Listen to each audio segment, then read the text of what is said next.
Today we're going to be tying the squirm fly. We're going to tie a pink squirm. This is an imitation of a worm, and I started tying these because some of my bait fishing friends were doing very well fishing with little plastic pink worms, so I decided to make my own little worm fly. Now, I use this make it a little different by putting a bead on it, and I'm using a little glass bead here with a blue center. I find these at the local craft store, and I like them because they come in all different colors. It just gives me a nice contrast on my fly. Of course, that one doesn't want to go on the hook. The only other problem with these glass beads is they're not very uniform in their manufacture, and sometimes they just won't go onto the hook. Here's another one. Let's try this one. And that goes right on.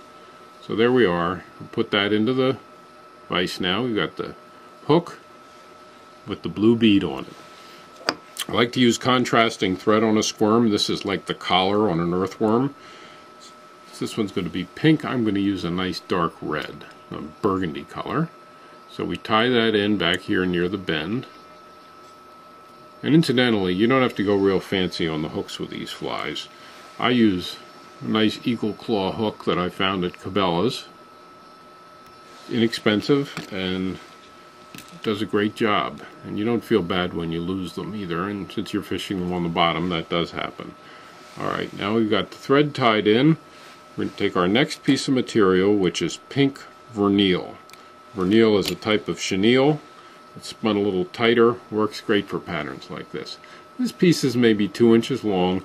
I'm going to tie it in just about at the middle, and I'm going to tie a nice little collar around it here, so the fish can see it. Then I'm going to take a couple of half hitches and tie it off. Now, take my single-edged razor here and pop that thread off of there, and then I'll take the thread back again and tie in right up here in the front of the bead. Get that tied in. Take off the thread. Now I'm going to push the bead back and pull that thread down over the bead and tie it in. Now it probably doesn't matter, but I like to keep the vernal right up on top of the bead here as much as I can. And the reason I'm using this bead is to add a little glitter and a little contrast. Actually, I've got a couple of great colors here because blue is a great color for inciting a strike, as is pink. Now I'm going to take a few turns in front there. I'll take my half hitch tool, put on 2 half hitches, and I'll lacquer this fly when I'm done.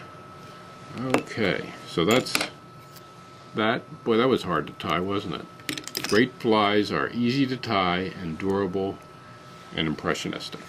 Now I'm just going to trim my vernal off, make it just about 1 inch long. You can make it any size you want, but I'm going to go for about 1 inch long on either side. So we've got roughly a 2-inch squirm here. Now the finishing touch, you flick the bick.